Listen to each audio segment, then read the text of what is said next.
Je m'appelle Griffin Marsh et je suppose que c'est ironique que j'ai été viré par la femme avec qui j'ai bâti un empire. On ne l'aurait pas vu venir de l'extérieur. Nous étions Clarissa et Griffin, un couple influent, cofondateur de Vonlogic Systems, cette entreprise technologique élégante qui figure sur toutes les listes des licornes montantes. J'étais l'homme avec le code et l'addiction à la caféine. Elle était la femme en talons rouges, aux salles de conseil éblouissantes et aux tables rondes du petit déjeuner, avec son charme et son pédigré. Nous formions une équipe. Du moins, je l'ai cru pendant 6 ans. Je me suis réveillé avant le lever du soleil, je l'ai embrassé sur la joue et j'ai pris le train du Queens à Manhattan, travaillant sur des systèmes, de l'architecture et des designs back-end dans une boîte en verre qui riait de la sueur des startups. Elle prenait des voitures de ville et des réunions privées. Moi, je prenais du café et le train de 7 avec un demi-million d'autres rêveurs. Ça ne me dérangeait pas. Nous jouions des rôles différents. Le mien était juste plus poussiéreux. Mais lundi était différent. La semaine précédente, j'avais travaillé 70 heures, un lancement de produit, une crise de patch, un pépin logistique chez un fournisseur. Le dimanche soir, j'étais affalé à mon bureau avec une part de pizza à réchauffer et peut-être 4 heures de sommeil. Je me suis dit que ça valait le coup. L'équipe était reconnaissante. Même Rico, notre stoïque directeur financier, m'a adressé un rare signe de tête. Mais ce lundi-là, le métro a eu un retard de signal à 2 arrêts de Grand Central. Je fixais le feu rouge clignotant, le cœur battant, le souffle embuant la vitre. Il n'avait que 5 minutes. 5 minutes de retard. Je n'ai pas couru quand le train a finalement démarré. J'ai marché vite, certes, mais je n'ai pas couru parce que je croyais au travail que j'avais accompli, au respect que j'avais gagné. J'avais une confiance insensée en ma femme. Je suis entré dans l'immeuble Vonlogic à 8h05. La sécurité a hoché la tête. J'ai fait signe de la main et j'ai pris l'ascenseur jusqu'au 14e étage. Les portes vitrées s'ouvrirent dans un léger sifflement, et je pénétrai à l'intérieur, mon café à la main, le souffle court, pour découvrir Greta des RH debout près de mon bureau. Greta Gouin, son regard était bienveillant, habituellement fatigué, comme le mien, mais bienveillant. Ce matin-là pourtant, elle ne pouvait même pas me regarder. Griffin, dit-elle à voix basse. On peut parler dans le bureau vitré ? Je clignai des yeux. Non. Elle hocha la tête, les lèvres pincées. Je la suivis, sans réfléchir, jusqu'à ce qu'elle glisse un dossier blanc sur la table. Le logo Vonlogic scintilla d'or sur le dessus, et je le vis soudain. La signature de Clarissa. Licenciement pour retard répété et manque de professionnalisme, lut Greta à voix basse. Je la fixai. Retard répété. Elle ne put soutenir mon regard. La clause relative à la présence des dirigeants, article 12.2b. Mon café était encore chaud dans ma main. Le même que j'avais pris chaque matin pendant 6 ans. La même tasse que je tenais pendant les nuits blanches, les marathons de codage, les soirs où Clarissa était trop fatiguée pour cuisiner. Et je ramenais taille du coin de la pièce juste pour qu'on puisse réfléchir ensemble aux API à la table de la cuisine. Et Clarissa a signé. J'ai demandé. Ma voix ne tremblait pas. Je m'en suis assuré. Greta a hésité. Sa signature numérique est archivée. Elle n'était pas présente à cette réunion en personne. Bien sûr que non. J'ai ouvert le dossier, une liste de contrôle, la restitution des biens, le lot de sécurité, la reconnaissance légale de résiliation. C'était stérile, efficace, comme si j'étais effacé par un tableur. Je n'avais jamais manqué une échéance de produit. J'étais resté malgré les blizzards, j'avais zappé des funérailles familiales, j'avais présenté des clients quand Clarissa avait perdu la voix. Je me souviens d'avoir conçu le moteur d'équilibrage de charge qui a augmenté la capacité de notre serveur du jour au lendemain. Je me souviens d'avoir débaugé pendant 22 heures d'affilée parce qu'une suite d'analyses de clients du Fortune 500 était tombée en panne. Je me souviens d'avoir veillé avec Greta lorsque son équipe était surchargée pendant la période d'intégration. Mais tout cela s'est résumé à des retards répétés. Je n'ai pas discuté. Je n'ai pas crié. Je n'ai pas menacé de poursuites judiciaires. Je suis resté là, dossier à la main, et je suis passé devant mon bureau, devant les photos, les croquis de prototypes signés, la tasse à café que Clarissa m'avait offerte, ce fameux nerd en chef. J'ai hoché la tête vers Rico en passant. Il regardait depuis son bureau, le visage impassible mais pas surpris. À l'ascenseur, je me suis arrêté une seule fois, jetant un coup d'œil en arrière. Le nom de l'entreprise était gravé sur une vitre au mur. Vonlogic. Son nom, pas le nôtre. J'ai quitté le bâtiment, le vent de la ville mordant mon manteau comme s'il voulait finir le travail.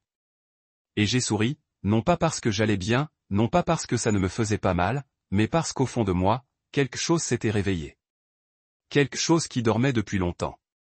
Parce que pendant qu'elle avait les caméras et le bureau du coin, j'avais le code, les contrats, la trace écrite, et Clarissa Vogue était sur le point de se rappeler exactement qui avait construit Vonlogic. Pas la femme en talons, mais l'homme en poussière. Ça n'a pas toujours ressemblé à des tours de verre et des graphiques boursiers. Au début, Vonlogic n'était rien de plus qu'une poignée de postes TS collés au mur d'un petit 2 pièces du Queens. Notre table de cuisine servait également de premier serveur, et nous partagions un ordinateur portable jusqu'à ce que l'oncle de Clarissa nous en achète un deuxième. C'était le chaos. Un chaos à la fois laid et magnifique. Clarissa s'asseyait en tailleur par terre avec son bloc-notes, se vendant slogans et idées comme si elle était déjà dans une salle de réunion. J'avais mes écouteurs sur les oreilles, je tapais du code pendant que le radiateur claquait comme un métronome cassé. Nous n'avions pas d'argent pour des mugs de marque ou des chaises de bureau. Nous avions de la pizza à $1, du café froid et de la foi. C'était tout. Je me souviens du jour où elle l'a baptisé Vonlogic. J'ai levé les yeux de mon écran, les sourcils froncés. Ton nom de famille est logique? Elle a fait tournoyer un crayon entre ses doigts et a dit, ça sonne élégant, précis, comme si on savait ce qu'on fait. J'ai ri. Vraiment? Elle s'est penchée, m'a embrassé sur la joue et m'a dit, vraiment? Je le vends. Et c'était la vérité. J'ai construit les fondations. Elle lui a donné corps et rouge à lèvres. Nous formions une bonne équipe à l'époque. Avant les costumes et les berlines, avant les champagnes. Les guides de stratégie médiatique, notre premier client était une association locale qui avait besoin d'un outil de planification pour ses bénévoles. Ils nous ont offert $400 et une pizza. Clarissa n'a pas bronché. Elle a présenté son argumentaire comme si c'était une entreprise du Fortune 100. J'ai veillé 4 jours à développer ce backend, propre, adaptable et suffisamment modulaire pour évoluer. Ce moteur de planification est devenu notre produit phare. Celui qui nous a permis de décrocher notre série A, mais à l'époque, il n'y avait que moi, un idéo emprunté et de l'adrénaline. Clarissa pouvait charmer n'importe quelle salle. C'est ce que les gens voyaient en premier. Mais derrière chaque sourire se cachait un calcul, une stratégie. Elle savait quand porter des talons et quand faire preuve d'empathie. Les investisseurs l'adoraient. Les journalistes l'adoraient. Le conseil d'administration l'adorait, surtout depuis que son père, Lawrence Vaughn, s'est discrètement immiscé dans l'équation. Cet homme n'avait jamais codé de sa vie, mais lorsqu'il entrait dans une pièce, les gens se redressaient. L'argent héritait à cet effet. Je ne lui en ai pas voulu. Pas au début. Ces relations nous ont permis de pénétrer dans des environnements que je n'aurais jamais pu pirater avec Python. Je me souviens encore du jour où le conseil l'a nommé PDG. Elle m'a apporté une bouteille de scotch et m'a dit, on peut y arriver, hein. J'ai hoché la tête, souri et félicité. Mais ce soir-là, tandis qu'elle trinquait devant le miroir, j'ai contemplé mes mains calleuses et me suis demandé quand j'avais accepté d'être l'arrière-plan. Je n'étais pas un martyr angélique. Je voulais le succès. Je voulais la croissance. Je voulais qu'elle réussisse parce que je croyais que nous ne faisions qu'un. Mais lentement, douloureusement, j'ai commencé à remarquer le changement de langage. Ce n'était plus nous lorsqu'elle donnait des interviews. C'était moi. J'avais créé une entreprise de toutes pièces. J'ai vu la faille du marché.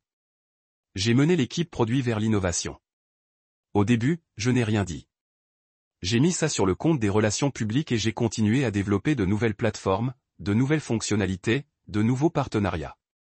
J'ai été directement impliqué dans chaque système déployé par Vonlogic au cours de ces 4 premières années. Chaque ligne de notre cadre de lancement portait mon empreinte, mais la reconnaissance s'estompait rapidement lorsqu'on n'était pas devant la caméra.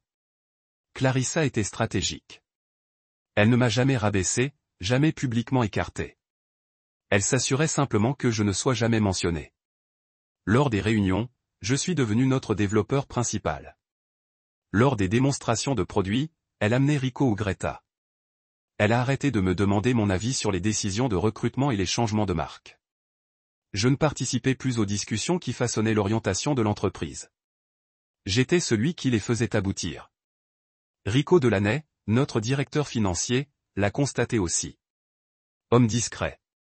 Diplômé de Harvard, amateur de tableur, mais vif d'esprit.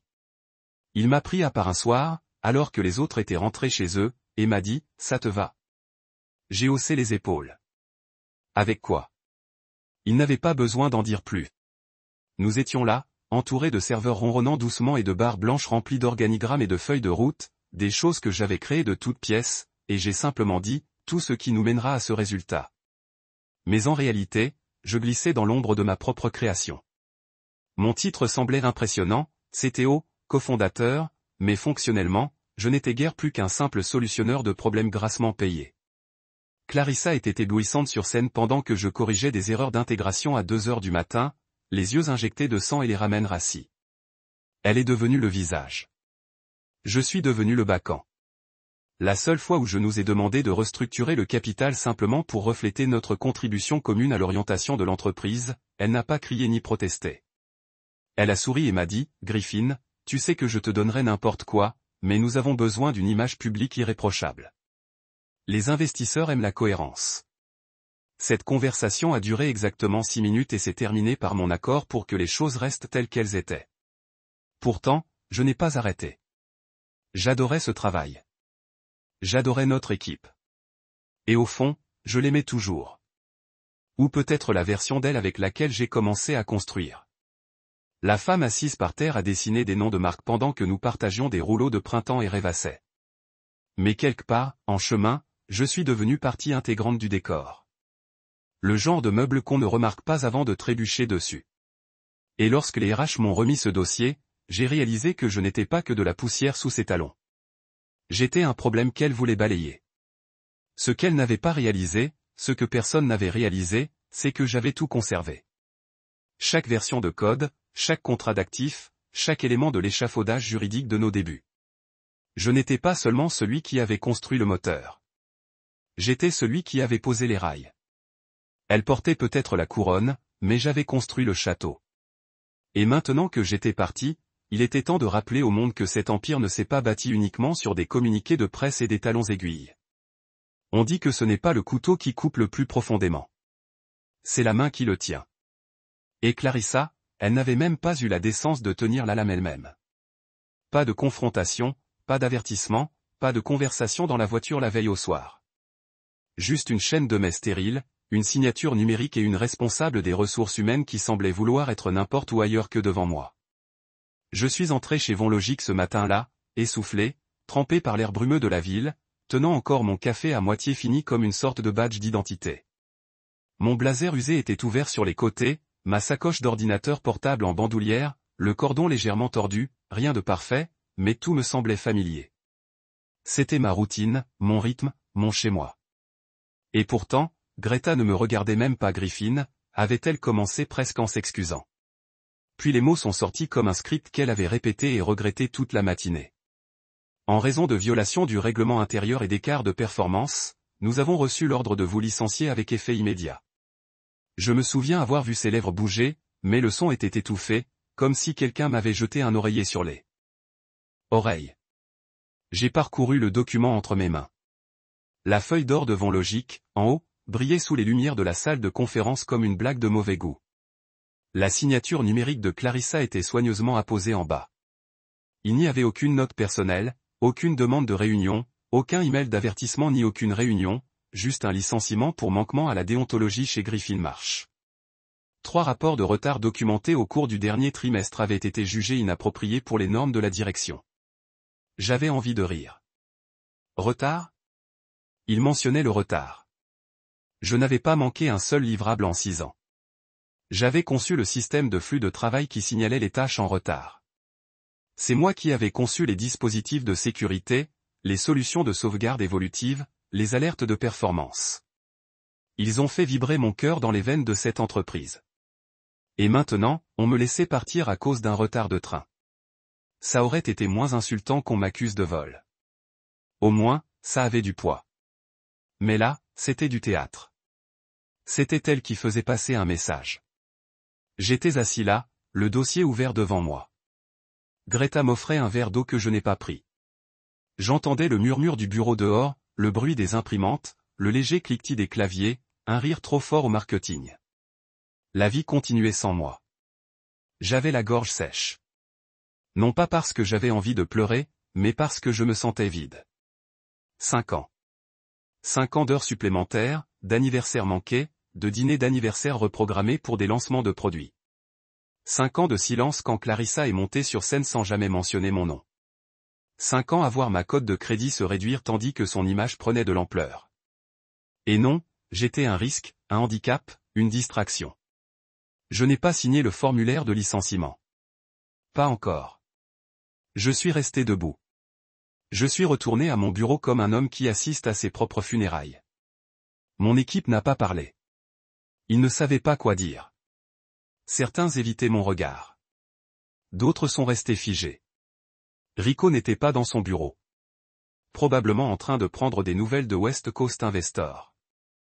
J'aurais presque aimé qu'il soit là, ne serait-ce que pour qu'une seule personne comprenne à quel point c'était mal. J'ai pris la photo encadrée sur mon bureau. Elle datait de notre première année, d'un barbecue d'entreprise à Prospect Park. Clarissa m'avait fait porter un tablier de directeur technique ridicule pendant qu'elle retournait des hamburgers et m'avait surnommé le « père du grill ». Tout le monde a ri. À l'époque, on nous appelait le couple avec une base de maïs. Maintenant, je n'étais plus qu'un dossier parmi d'autres dans le tiroir des RH. Je n'avais pas tout emballé, juste l'essentiel. Une clé USB, un carnet Moleskine, la tasse à café que ma nièce m'avait offerte et qui lisait le code comme une légende. Je suis sorti sans un bruit. Chaque pas résonnait dans les couloirs élégants que nous avions conçus ensemble. Au-delà de la frise chronologique numérique gravée sur le mur près de la réception. Fondé en 2016 par Griffin Marsh et Clarissa Vogue. Il n'avait pas encore effacé mon nom. Ce serait probablement la prochaine étape. L'agent de sécurité à la réception m'a fait un signe de tête. Le même homme qui me saluait tous les matins, beau temps, mauvais temps. Ses sourcils se froncèrent en voyant le dossier dans ma main. Il ne dit rien, mais je vis le changement dans son regard. Reconnaissance, pitié, peut-être même déception. Dehors, le vent me frappait au visage.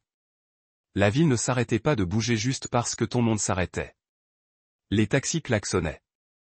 Les vendeurs affichaient les plats du jour. Les voyageurs se pressaient autour de moi comme si je n'étais même pas là. Je me tenais sous l'immense panneau Vont Logique au-dessus du bâtiment, le regard perdu comme un homme qui a oublié de quel côté de la vitre il se trouve. 5 minutes de retard.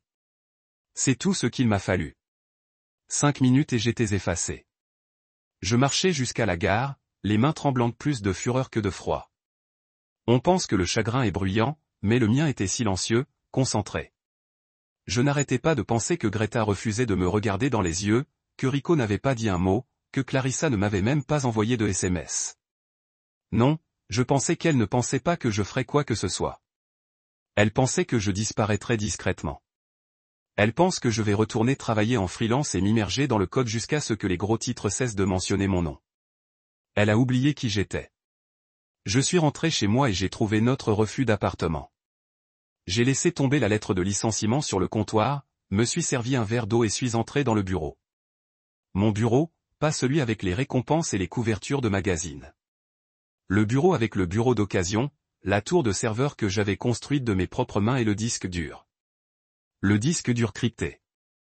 Clarissa n'a jamais pris la peine de me poser des questions sur ce disque.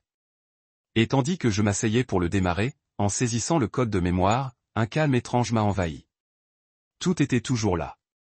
Chaque document de conception, chaque journal de contribution, chaque projet juridique, chaque clause que nous avions rédigée quand nous n'étions que 2 enfants avec un rêve et une ambition démesurée, y compris celle dont Clarissa pensait que je ne me souvenais pas. Celle qui allait tout changer. Le problème avec la prévoyance, c'est que personne ne l'applaudit jusqu'à ce que le désastre arrive. Clarissa n'a jamais demandé ce qu'il y avait dans le disque dur. Pas une seule fois au cours des premières années. Elle l'appelait mon coffre à paranoïa. Elle disait que j'avais tout compliqué à l'excès avec des sauvegardes redondantes, des dossiers chiffrés, une sécurité serveur multicouche, des historiques de version. Mais je ne cherchais pas à impressionner qui que ce soit.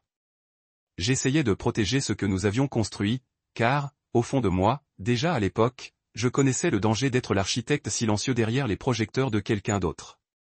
J'étais assis dans mon bureau, lumières éteintes, l'écran brillant comme un témoin silencieux.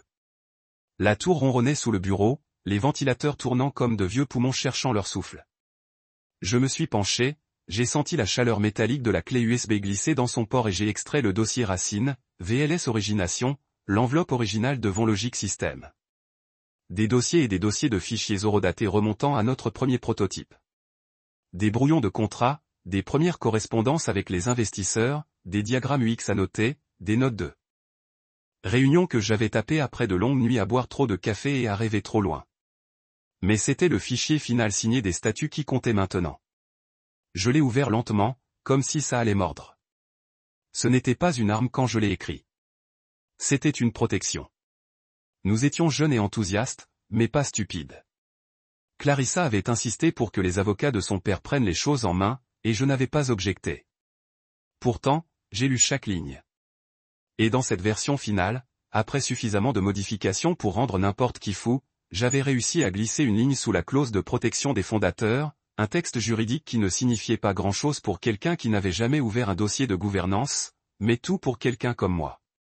En cas de dérogation au style du conseil d'administration ou de manquement à l'éthique d'un dirigeant en exercice impliquant une fausse déclaration de capitaux propres ou de contributions, le contrôle majoritaire de VonLogic System reviendra au fondateur technologique initial, tel que défini dans la pièce A.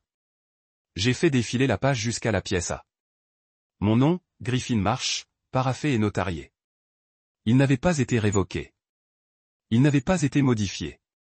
Clarissa, dans sa hâte de gagner la confiance des investisseurs, s'était tellement appuyée sur l'image et la présence de son père qu'elle n'a jamais relu les documents que nous avions rédigés ensemble avant même la création du conseil d'administration. Parce qu'à l'époque, elle me faisait confiance, parce qu'à l'époque, elle avait besoin de moi. Mais elle avait oublié que je n'oublie pas. Je me suis assis, le poids de cette affaire me serrant la poitrine. Je ne me sentais pas puissant. Pas encore. Juste triste d'en être arrivé là. De fouiller dans une vieille armure juridique pour me protéger de quelqu'un que j'embrassais autrefois chaque soir pour me dire bonne nuit. Quelqu'un avec qui je veillais pour planifier nos feuilles de route produits au bord de la route froide et des couvertures froissées. Mais ce n'était plus un mariage. C'était une guerre d'entreprise. Et je n'avais pas seulement construit le champ de bataille. J'avais posé des mines terrestres, au cas où. J'ai attrapé le disque dur externe posé à côté de mon écran et j'ai commencé à copier les fichiers. Chaque document lié à ma paternité. Chaque brevet où mon nom apparaissait en premier. Chaque email échangé avec nos 3 premiers clients. Pas par vengeance, mais par protection. Clarissa avait la salle de réunion, mais j'avais le plan. Et si je voulais contester ce qu'elle avait fait, effacez-moi d'un simple formulaire et d'un sourire. Je devais lui rappeler ce qui était écrit sous le vernis. Vers minuit, j'ai fait une pause et me suis dirigé vers la fenêtre. La ville était encore animée, les klaxons résonnaient faiblement, les lampadaires dessinaient des lignes dorées sur le trottoir glissant. J'ai regardé la rue silencieuse, la même. Je me suis souvenu du jour où nous avions fêté notre premier cap des 100 utilisateurs avec des chapeaux de fête de magasin à $1 et un unique cupcake. Quand elle était assise en tailleur dans son lit, calculant notre taux de combustion, les yeux écarquillés d'optimisme. Quand elle avait dit, peu importe l'ampleur que cela prend, on reste à égalité. D'accord. Mais quelque part en chemin, les projecteurs se sont transformés en drogue et je suis devenu une ombre qu'elle n'hésitait pas à perdre. Je suis retourné à l'ordinateur et j'ai sorti un dossier marqué « Légal ». À l'intérieur se trouvait le registre des actions le plus récent de VonLogic, mis à jour au trimestre précédent. Personne n'a pensé à modifier le contact administratif pour ce dossier. Toujours répertorié sous Griffin Marsh, CTO, cofondateur. J'avais reçu la mise à jour par défaut et je l'avais discrètement sauvegardée sans trop y penser. Mais cette liste comptait plus que tout, car, selon la structure que le père de Clarissa nous avait aidé à constituer, j'étais toujours un actionnaire votant important. Pas majoritaire, pas encore, mais proche. Et avec la clause de réversion, une quasi-totalité suffisait à briser l'illusion qu'elle était la seule reine de l'Empire. J'ai contacté 2 des investisseurs initiaux ce soir-là. Pas des flambeurs, juste des croyants de la première heure qui avaient signé des chèques de $25 000 à l'époque où nous n'avions à peine qu'un logo. Des gens qui se souvenaient de mes démonstrations nocturnes et de mes relances. Je leur ai envoyé des messages personnels en joignant une image horodatée de la clause et une question polie mais directe. Seriez-vous ouvert à une conversation sur vos actions avec droit de vote et l'orientation éthique actuelle de Vonlogic System? Au matin, j'ai reçu des réponses, l'une tiède, l'autre intéressée. La porte s'était entr'ouverte. Je fixais mon reflet sur l'écran. Yeux fatigués, terridés, tempe grisonnante un peu plus que dans mes souvenirs, mais je ne me sentais pas faible. Je me sentais authentique. Non pas le personnage qu'elle essayait de réduire, ni le fantôme de la machine, mais l'homme qui avait construit le moteur. Et demain, j'entrerai dans la gueule du loup, non pas pour rugir, mais pour le rappeler à tous qui avaient planté les briques sur lesquelles il marchait. Car si Clarissa pensait m'avoir enseveli sous le protocole et les évaluations de performance, elle oubliait une chose. C'est moi qui ai écrit le système. Et il n'a jamais cessé de fonctionner. Je portais le même blazer dont il se souvenait. C'était intentionnel. Pas de costume neuf, pas de déclaration tape à accent grave-l'œil. Juste celui que Clarissa avait choisi avec moi un jour dans le rayon des soldes d'un grand magasin, avant que nous ne sachions tous les deux lire un rapport d'actionnaire. Il était usé jusqu'au coude et sentait encore légèrement le cèdre de mon placard, mais il me collait comme un souvenir. Le conseil d'administration de Vonlogic se réunissait tous les mardis matins dans l'aile ouest du bâtiment, une salle de conférence vitrée d'angle conçue pour surplomber la ville. Clarissa l'avait autrefois surnommée la « loggia du progrès ». Ce matin-là, ce serait tout autre chose. Je passais devant la sécurité comme si j'y étais encore. La réceptionniste s'est élargie et, instinctivement, elle a pris le téléphone, probablement pour prévenir quelqu'un que je n'avais pas de rendez-vous. Je lui ai fait un signe de tête calme et j'ai continué à marcher. L'ascenseur menant à l'étage exécutif s'est ouvert sans carte magnétique. J'avais encore la mienne. Il ne l'avait pas encore désactivée. Imprécis. Lorsque les portes se sont ouvertes au 18e étage, je les entendais déjà. Des voix, des rires, des machines à expresso qui fonctionnaient. Le rire de Rico, bas et sec, résonnait sur la vitre. Le tableau s'installait. Clarissa avait probablement déjà commencé à parcourir l'ordre du jour. Elle aimait commencer tôt. L'efficacité, c'est du théâtre. J'ai atteint la porte. À travers le verre dépoli, j'ai pu distinguer des silhouettes, des postures de pouvoir, des tablettes, des tailleurs.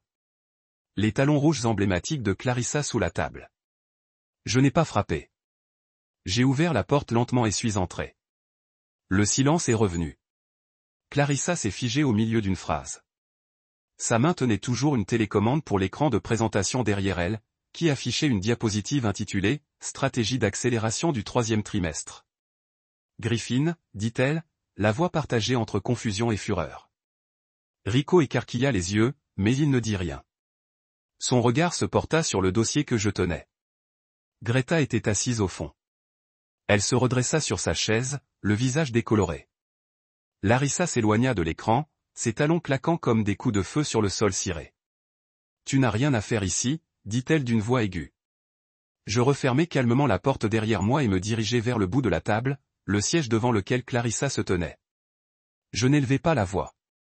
Je n'en avais pas besoin. Si, en fait. J'ouvris le dossier et en sortis les statuts, les originaux signés. L'atmosphère changea. Tout le monde se pencha en avant, sentant instinctivement quelque chose de légal, quelque chose de lourd. J'invoque la clause de réversion du fondateur, dis-je. Article 9.3. Sur la base d'une faute professionnelle de la direction et d'une fausse déclaration de capitaux propres, comme en témoigne le licenciement déposé sans motif ni consultation du conseil d'administration la semaine dernière, Clarissa serra les dents. Cette clause est sans objet. C'était un texte standard préliminaire toujours d'actualité. J'ai dit, jamais révoqué, jamais remplacé, elle est directement liée à une pièce à conviction à mon nom, et j'ai mis à jour la documentation du registre des attributions d'actions déposées le trimestre dernier. J'ai déposé l'action. Inscrivez-vous ensuite à la vraie, avec mes actions avec droit de vote toujours intact, augmentées par les premiers investisseurs qui avaient accepté par écrit de transférer leur procuration. Je détiens désormais une participation majoritaire. J'ai dit que le silence se brisait comme du verre. L'un des membres du conseil d'administration. Je crois qu'elle s'appelait Jeannette. Clignait lentement des yeux. Ce n'est pas exact. Rico parla enfin, à voix basse. Il ne bluffe pas. Clarissa se tourna vers lui. Tu le savais. Je m'en doutais. Et je t'avais dit que nous aurions dû revoir la gouvernance avant d'autoriser le licenciement. Son visage perdit toute couleur. Même si cette clause est valable, siffla-t-elle. Tu ne peux pas entrer et revendiquer le pouvoir. Il y a des procédures. Un protocole de vote. J'ai hoché la tête. Exactement. Des procédures. Votre licenciement a violé ces procédures. Vous ne l'avez pas présenté au conseil d'administration. Vous n'avez pas autorisé de réfutation. Vous avez utilisé les RH comme une arme. Greta semblait vouloir se recroqueviller sur son siège. J'ai sorti la dernière enveloppe, des copies de la note de licenciement, mes évaluations de performance intactes et des captures d'écran de communication interne eurodatées indiquant qu'aucun avertissement de performance n'avait jamais été émis. J'ai construit un système de planification qui suit les infractions, ai-je ajouté. Il ne signalait aucun avertissement, aucune sanction disciplinaire progressive, aucun contrôle des retards, car je n'étais pas suffisamment en retard pour le déclencher. Le licenciement était personnel, pas procédural. La voix de Clarissa tremblait, non pas de peur, mais de rage. Vous essayez de m'humilier. J'ai secoué la tête. Non, c'est vous qui l'avez fait. Elle a regardé le conseil d'administration, cherchant du soutien, mais ils étaient silencieux maintenant, lisant les journaux, feuilletant les documents, se rappelant soudain que la logique de Vaughan ne reposait pas sur le charisme et les arguments. Elle reposait sur le code, les systèmes, l'infrastructure. Elle reposait sur moi. J'ai reculé. Je ne suis pas là pour détruire quoi que ce soit. Je suis là pour reprendre ce que je n'ai jamais cessé de construire. Vous pouvez rester sous de nouvelles conditions, mais cette entreprise n'est plus votre trône. Clarissa m'a regardé, stupéfaite. Puis, lentement, elle s'est assise, d'un seul coup, le pouvoir a basculé. Je suis sorti d'un pas calme, ne laissant derrière moi que le dossier dans une salle remplie de personnes qui se souvenaient enfin de qui avait écrit le plan de leur prétendue progression. Lorsque la porte s'est refermée derrière moi, je n'ai pas éprouvé de sentiment de triomphe. J'étais soulagé de ne pas être venu pour me venger. J'étais venu pour une restauration, et je l'ai obtenue. Ça n'a pas pris longtemps. Moins de 48 heures après le changement de direction, Vonlogic a fait la une des journaux. Non pas pour l'innovation produit ou un rapport trimestriel record, mais parce que l'homme qu'ils avaient discrètement licencié est revenu, a pris les rênes et a laissé le conseil d'administration dans un silence stupéfait. Le premier titre a fait la une des blogs technologiques à midi, un mari licencié reprend la licorne technologique. Le directeur technique fondateur de Vonlogic prend les rênes. Le second était moins subtil. Talon haut, coup bas. À l'intérieur, le couple puissant de Vonlogic s'est séparé. Je n'ai même pas eu le temps d'analyser les conséquences que ma boîte mail a explosé.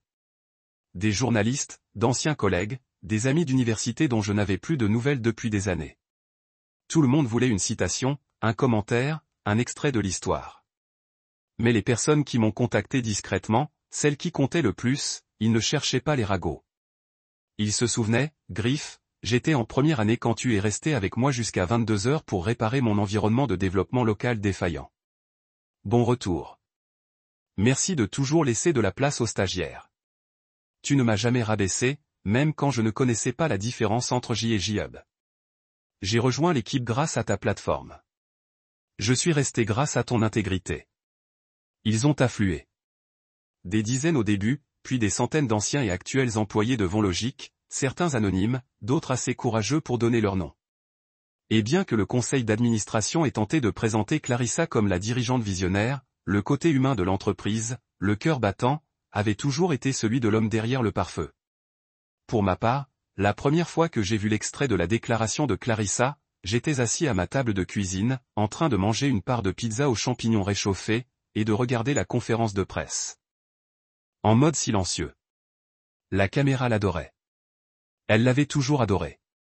Elle portait du bleu marine, soignée, sérieuse et confiante.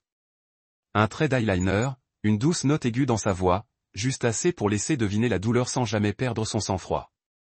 J'ai bâti cette entreprise, dit-elle dans la mer de micro. De rien, je lui ai donné mon nom, mon visage, mes nuits blanches, et j'ai fait confiance à quelqu'un que j'aime pour m'accompagner dans ce cheminement. Au lieu de cela, j'ai été sapé. C'était une trahison, non seulement de notre mariage, mais de la confiance. L'angle était clair.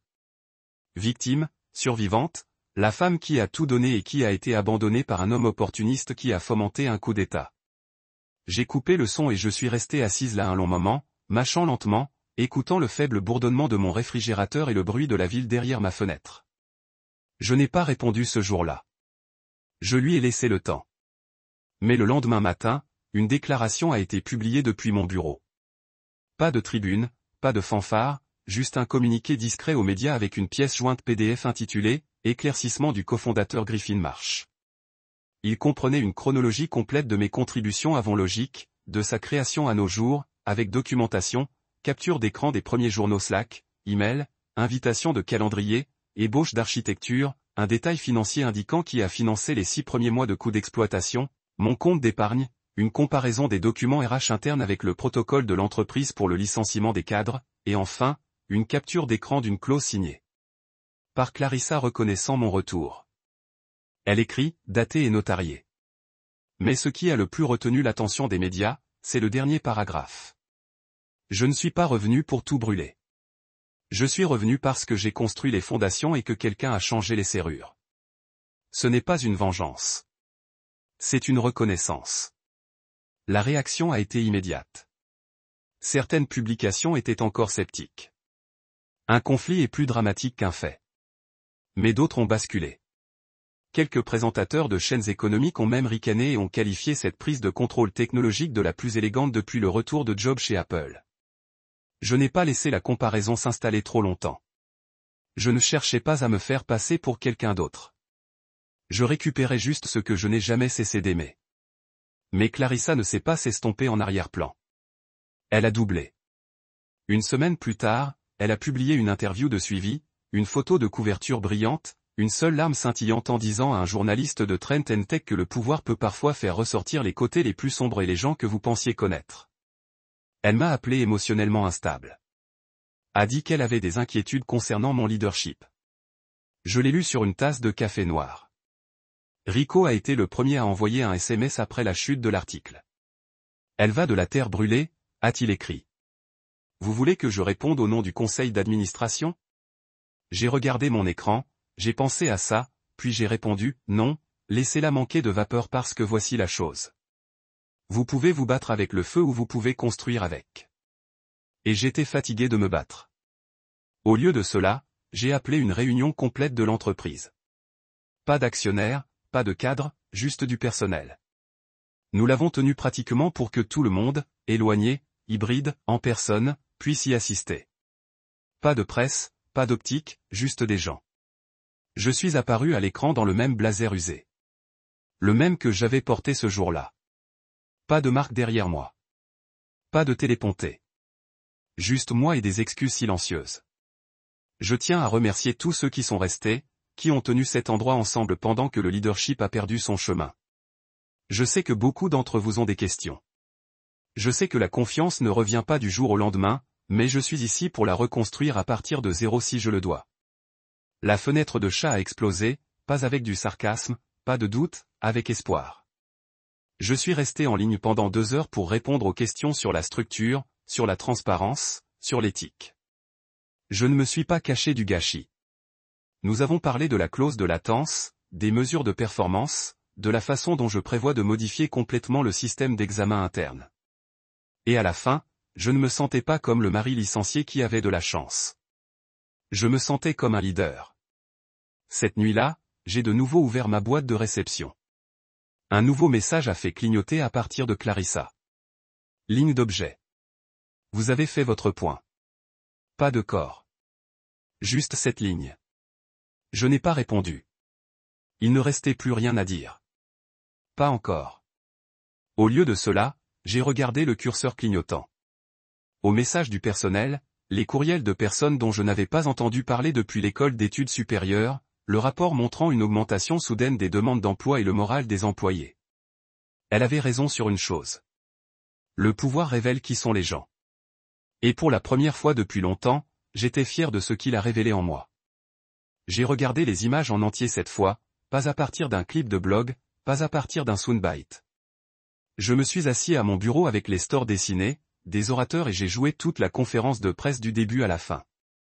Clarissa se tenait devant le logo Von Logic, parfaitement éclairé, chaque angle calculé pour adoucir sa mâchoire et élargir ses yeux. Elle portait un chemisier crème avec des accents de perles, élégant, plein de remords. Derrière elle se tenaient 2 consultants en relations publiques et un gestionnaire de médias. Elle ne secoua pas, n'a pas échappé. Je me tiens ici aujourd'hui, a commencé, non pas en tant que PDG, mais en tant que femme qui a combattu pour tout ce qu'elle a construit. J'ai regardé ses mains se plier doucement sur le podium. J'ai été peint autant de choses la semaine dernière.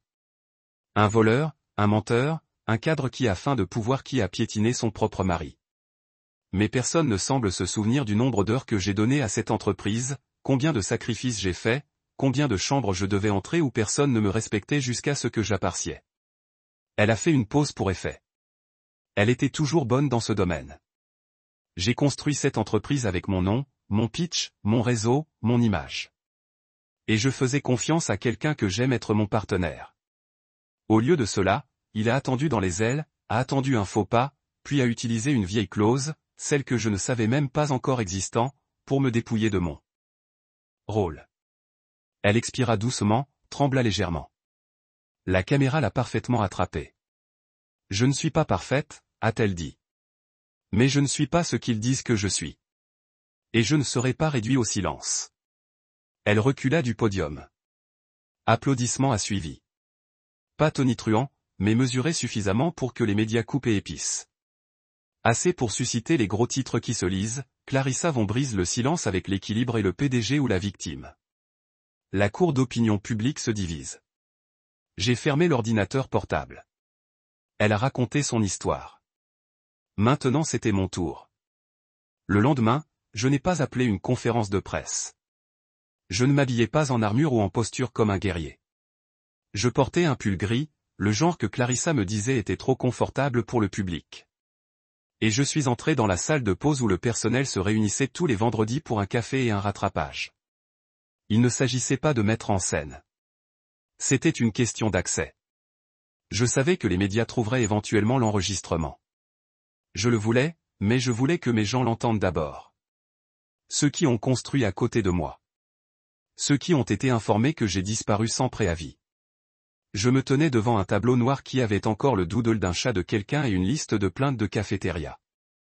Je ne suis pas ici pour rivaliser avec Clarissa, ai-je dit. Je suis ici pour terminer l'histoire. Silence. Puis les téléphones se sont levés. Les gens ont commencé à enregistrer. Je ne les ai pas arrêtés. Von Logique a commencé dans un appartement de 2 chambres avec un réfrigérateur qui fonctionnait à peine et un tableau blanc qui s'appuyait contre le radiateur. Nous n'avions pas de clients, pas d'investisseurs. Nous avions faim, dormants et désespérés de faire quelque chose qui comptait. J'ai retiré un partage d'écran de mon ordinateur portable. Diapositive avec des photos, des dates et des documents. Je me penchais sur une table avec des fils étendus sur elle. Le premier diagramme UX. Clarissa et moi avec des sacs assortis sous nos yeux et une fois assortis dans ce que nous construisions. Elle l'a lancé. Elle portait les talons. Elle a conclu les offres. Et j'ai construit le produit qui l'a rendu possible. J'ai écrit le code qui faisait 87% de notre première plateforme. Je suis à bord de nos 15 premiers clients personnellement. J'ai corrigé notre premier accident de système à partir d'un dîner au large de Flabouche à 2 heures du matin en utilisant le Wi-Fi emprunté. J'appuie sur la diapositive suivante. Recettes par email, journaux JHub, capture d'écran de mes contributions à partir de ces premiers jours. Time estampé, vérifié. Je n'ai jamais demandé de défiler. Je n'ai jamais demandé mon nom sur la porte d'entrée, mais j'ai demandé une fois que nous restons égaux.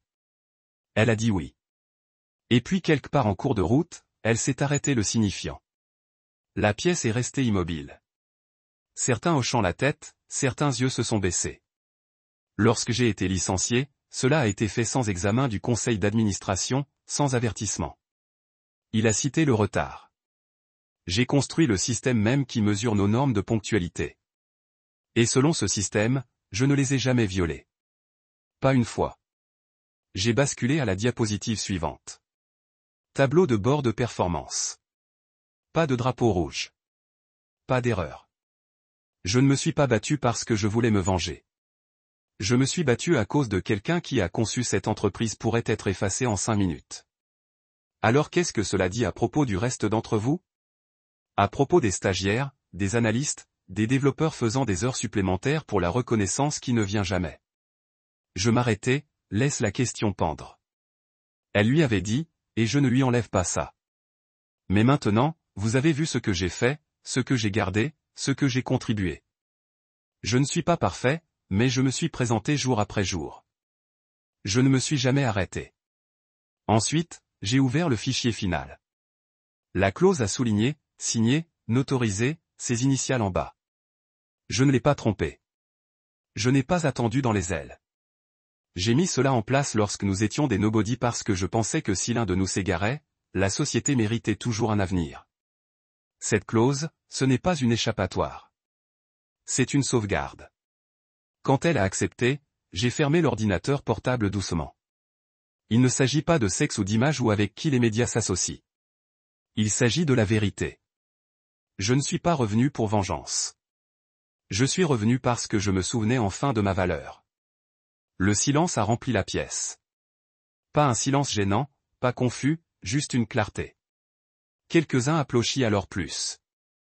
Pas tonitruant, pas mis en scène, juste réel. Plus tard dans la journée, des clips de mon discours ont commencé à se propager. Pas aussi rapidement que le sien, mais avec plus de poids. Je ne l'ai pas habillé. Je n'ai pas joué. Je viens de raconter l'histoire avec les reçus. Les médias ont effectué des comparaisons côte à côte. Sa conférence de presse et mon discours sur le tableau, l'image contre l'intégrité, un chroniqueur intitulé Hit. Un autre titre disait, il l'a laissé parler, puis il a parlé avec des preuves. Clarissa n'a publié aucune réfutation. En interne, l'énergie a changé. Les employés sont passés devant moi et ont hoché la tête maintenant, pas par peur, pas par obligation, mais comme ils m'ont vu. Enfin, même Greta m'a envoyé un email cette nuit-là. Merci de ne pas enterrer la vérité dans le spectacle. Je n'ai pas répondu, je souris juste parce que je n'essayais pas de gagner. J'essayais d'être vu. Et pour la première fois depuis des années, je l'étais. Il y avait un calme qui s'est installé sur Vogue Logique le lundi après-midi, c'était plus comme l'expiration collective après une tempête. Le genre que vous ne réalisez pas que vous teniez jusqu'à ce que quelqu'un dise finalement la chose que tout le monde avait trop peur de exprimer. Pour la première fois depuis la récupération de mon siège, j'ai marché dans les couloirs sans me sentir comme un fantôme. Les têtes se sont levées lorsque je suis passé. Quelques personnes ont même souri. Un développeur junior nommé Ray m'a arrêté par les ascenseurs juste pour dire merci de ne pas avoir semblé rien de tout cela. J'ai hoché la tête, reconnaissant, mais je savais que le discours n'était pas la fin. C'était le début. Clarissa était toujours vice-présidente de PR. Je ne l'ai pas tirée. J'aurais pu.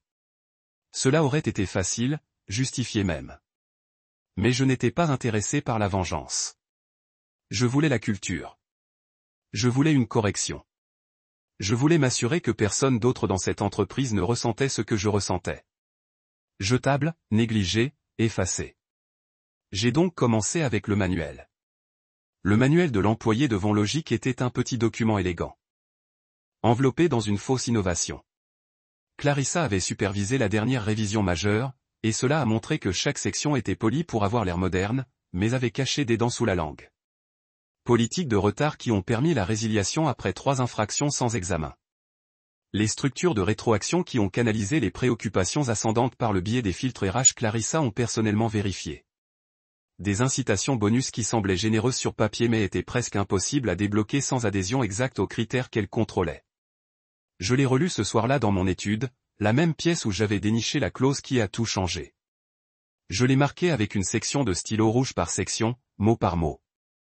Je ne voulais pas bandier ce qui était cassé. Je voulais le reconstruire à partir de zéro. Mercredi, j'ai appelé un sommet en leadership, pas seulement des dirigeants, mais aussi des chefs d'équipe, des directeurs de département et du personnel de longue date qui avaient fait partie de Vogue Logique avant de faire la une des journaux. Ils se sont assis dans la grande salle de conférence, la plupart ne savant pas à quoi s'attendre. Je veux que vous sachiez tous quelque chose à l'avance. J'ai dit, il n'y aura pas de terminaison de masse, pas de plan de restructuration que vous lirez dans un communiqué de presse avant de l'entendre de moi. Ce que nous faisons ici aujourd'hui n'est pas un contrôle des dommages. C'est un design réel. Pas pour notre produit, pour nos gens. Je me suis maintenu le manuel. Cela ne reflète pas qui nous est soulevé. Réévaluer chaque politique à partir d'un premier objectif humain. Table alors que les gens ont griffonné notes, à retirer des documents et débattu de manière constructive de ce qui a réellement aidé et de ce qui a blessé. Ce n'était pas facile. Certaines personnes hésitaient, d'autres étaient francs. Mais à la fin de la journée, nous avions un nouveau cadre, non construit par l'édit, mais par consensus. Nous avons supprimé la clause de latence punitive. Nous avons institué des périodes de grâce, des systèmes d'examen contextuels et un suivi du temps basé sur la confiance. Nous avons mis en œuvre un nouveau processus de résolution des plaintes, qui comprenait un conseil d'employés rotatif afin que les voix ne puissent pas être enterrées en RH. Nous avons remplacé le système de revue trimestrielle rigide par des boucles de rétroaction flexibles qui encourageaient le mentorat, et non la microgestion. Et surtout, nous avons créé une clause qui nécessitait des décisions exécutives affectant le statut d'emploi pour passer par un panel peer-view composé d'employés de plusieurs départements. De cette façon, ce qui m'est arrivé ne pouvait arriver à personne d'autre. J'ai apporté le projet Clarissa vendredi. Elle était dans son bureau. Les murs en verre, le décor minimaliste, les récompenses sont toujours alignées comme de petits soldats sur une étagère. Elle n'avait pas l'air surprise de me voir. J'ai entendu, dit-elle avant de pouvoir parler. Tu es réécrire tout. Oui, j'ai répondu. Tout ce qui a fait que cet endroit se sent comme une machine au lieu d'une mission. Elle se pencha en arrière. Et que voulez-vous de moi? Pour le lire.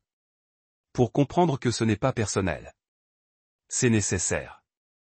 Elle n'a pas tout de suite atteint le document, m'a juste regardé pendant un long instant, quelque chose de dissociable derrière ses yeux. Vous le vouliez vraiment quand vous avez dit que ce n'était pas une question de vengeance. Je l'ai fait. Elle détourna les yeux, presque mélancolique. Vous savez, je rêvais de cet endroit dont les gens ont parlé, pas seulement pour ce qu'il a fait, mais pour la façon dont il a traité ses habitants. Vous pouvez toujours, ai-je dit, mais vous ne le dirigez pas de la même manière. Elle a finalement pris le projet et a commencé à traverser les pages. Elle n'a pas dit merci. Je ne m'attendais pas à ce qu'elle le fasse, mais quand j'ai quitté le bureau, je l'ai vu lire, et pour l'instant, c'était suffisant. La semaine suivante, nous avons organisé un vote à l'échelle de l'entreprise pour ratifier le nouveau manuel. 92% approuvé. Le manuel a été publié en interne et en externe. Nous avons fait il public sur notre site web. Pas de mot de passe, pas de pare-feu. Si nous allions revendiquer la transparence, nous allions le vivre. Et ce n'était pas tout. J'ai fait la promotion officielle de Rico à CEO. Il était le moteur calme derrière notre croissance financière depuis des années et il méritait plus que d'être l'homme dans le bureau du coin avec des feuilles de calcul. J'ai appelé Greta dans mon bureau et je me suis excusé. Je vous ai mis dans une position impossible. Je lui ai dit, aucun employé ne devrait jamais être invité à appliquer quelque chose qu'ils savent mal.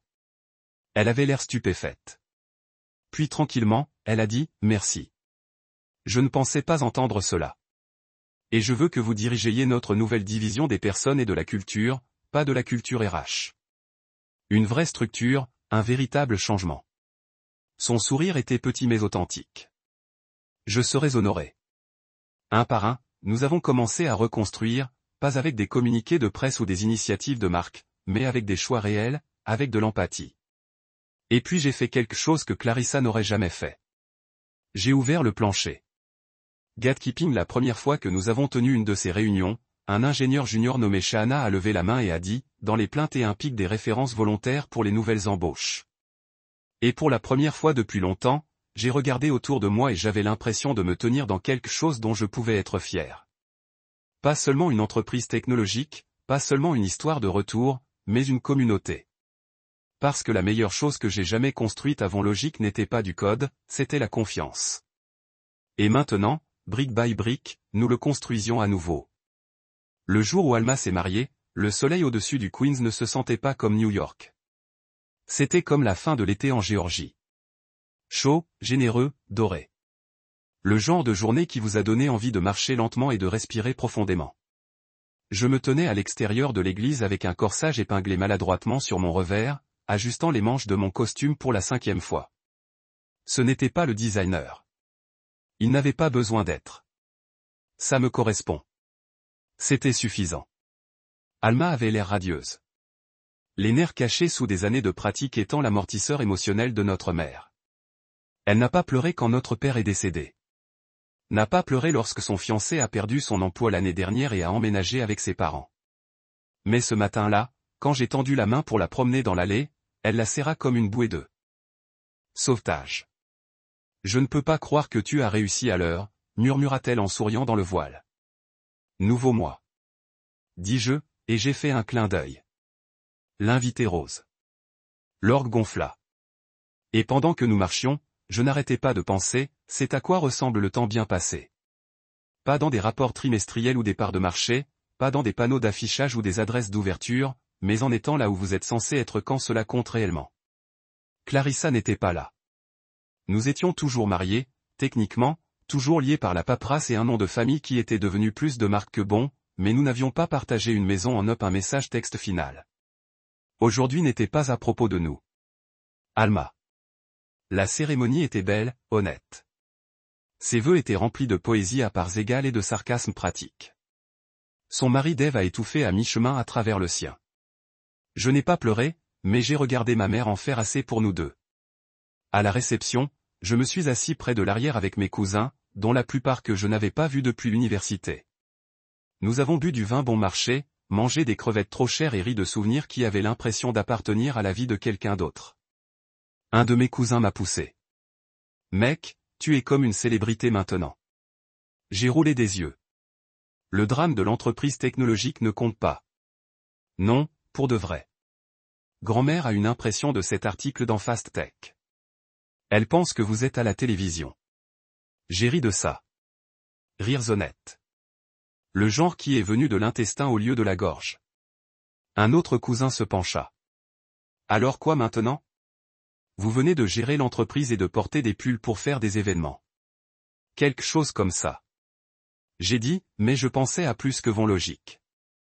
Je pensais aux heures que j'ai perdues, aux anniversaires que j'ai manqués à cause des conférences téléphoniques, des dates que j'ai cannées parce qu'un déploiement a échoué. Les dîners avec Alma que je me suis précipité parce que Clarissa avait besoin de moi pour se préparer pour un argumentaire. Je pensais à la nuit que Clarissa m'a appelé à 23 heures. Et a dit, nous devons en faire plus sur moi la marque. C'est plus propre.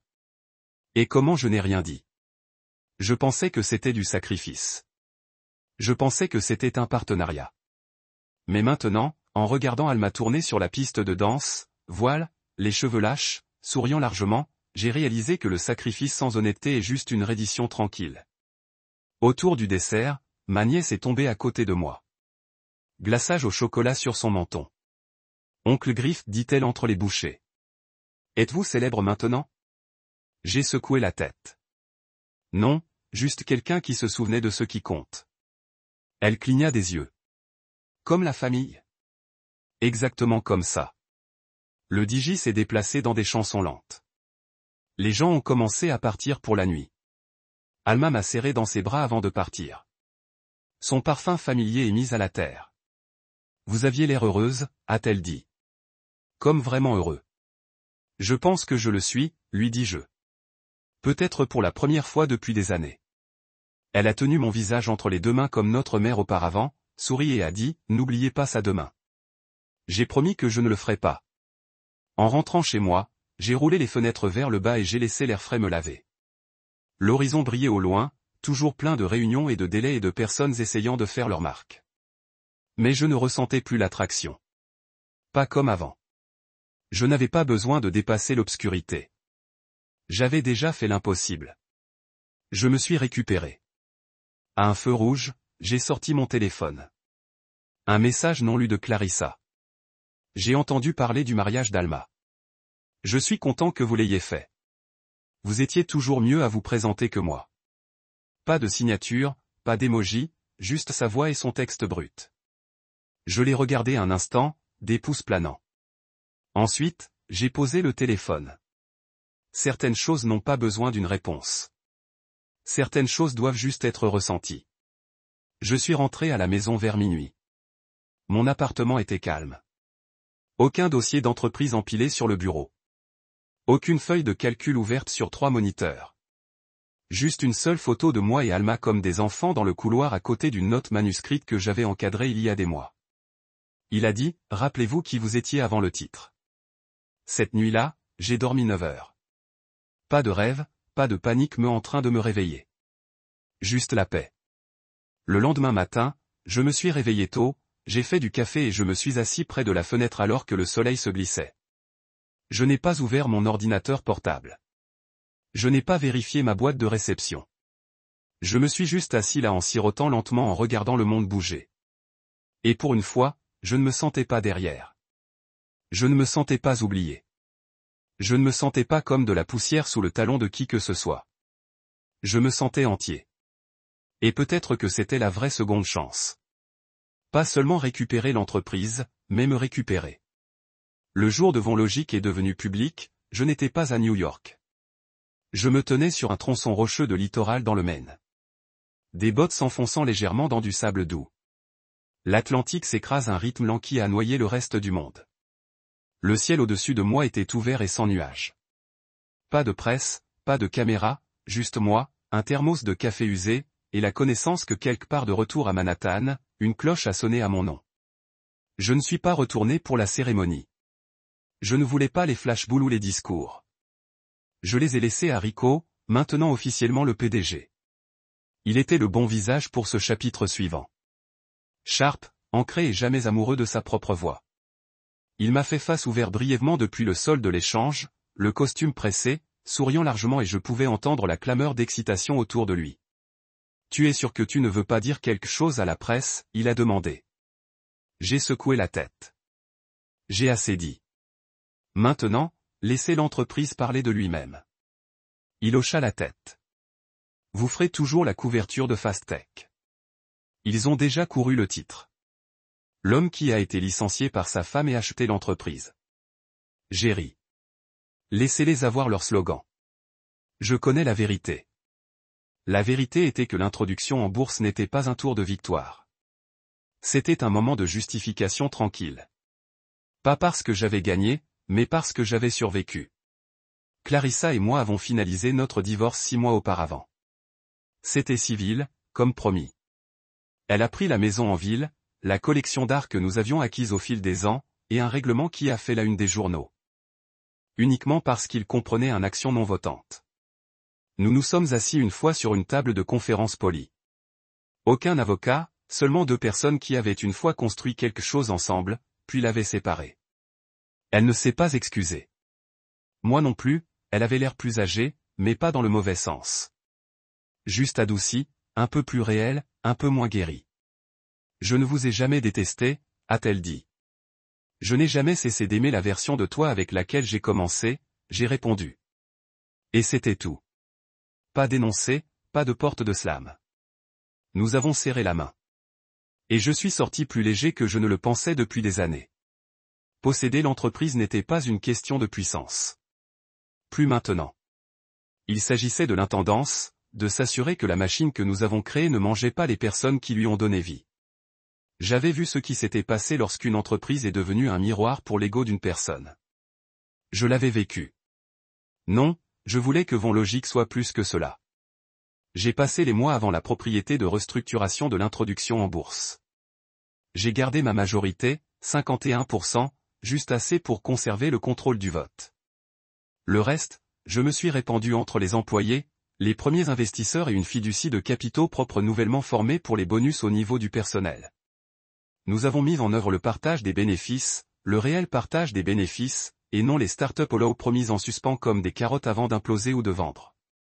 J'ai ouvert des programmes de mentorat, étendu les congés parentaux, présenté des forums internes anonymes où n'importe qui pouvait contester une décision, y compris le mien, et je me suis assuré que tout le monde, de la réceptionniste au principal scientifique des données, avait accès à un financement de développement professionnel qui ne les obligeait pas à sauter à travers des cerceaux ou à embrasser la bague de quiconque. Les gens ont demandé si j'essayais d'être un saint, si c'était ma façon de racheter la bonne volonté, peut-être. Mais plus que cela, je construisais quelque chose que j'aurais souhaité avoir quand j'étais celui qui restait en retard, regardant les lignes de code avec un point de vue froid et sans reconnaissance. Lors du premier poste de retraite annuel de la société, je ne me tenais pas sur le podium. Je me suis assis dans la 3e rangée, j'ai regardé Rico donner le discours, j'ai regardé Greta présenter un panel sur la durabilité et le leadership émotionnel, regardé Shahana, notre ingénieur autrefois junior, présente une mise à jour de produit qui a stupéfait toute la pièce. Je n'avais plus besoin d'être le visage. Je ne voulais pas l'être. J'étais la fondation et les fondations n'ont pas besoin d'applaudissements. Ils ont juste besoin de tenir. Après l'introduction en bourse, les médias ne se sont pas arrêtés. Ils ne le font jamais. Un titre en particulier m'a fait une pause. De la poussière à la domination, le mari qui a dépassé les projecteurs. Mais l'article lui-même m'a surpris. Ce n'était pas salace. C'était curieux.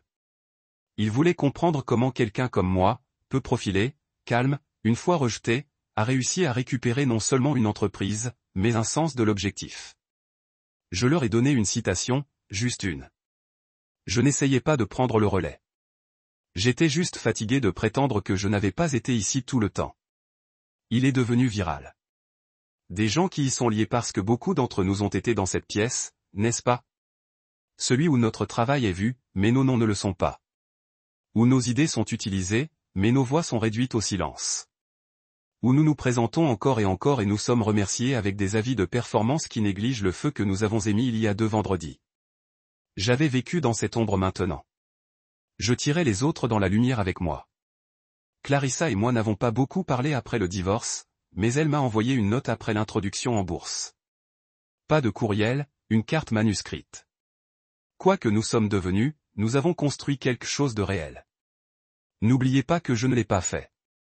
J'ai gardé cette carte sur une étagère dans mon étude à côté de l'ancien lecteur flash qui contenait toujours les prototypes logiques originaux et la première copie numérisée de nos articles d'incorporation. La clause qui m'a sauvé. La prévoyance qui m'a dit même à l'époque que l'équité n'était pas une garantie. Il devait être écrit.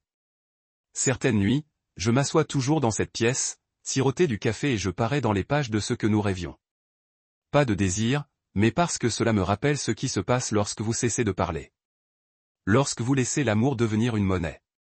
Lorsque vous arrêtez de demander, est-ce que cela vous semble encore bien? Je ne regrette pas l'entreprise. Je regrette combien de temps il m'a fallu pour croire que je le méritais.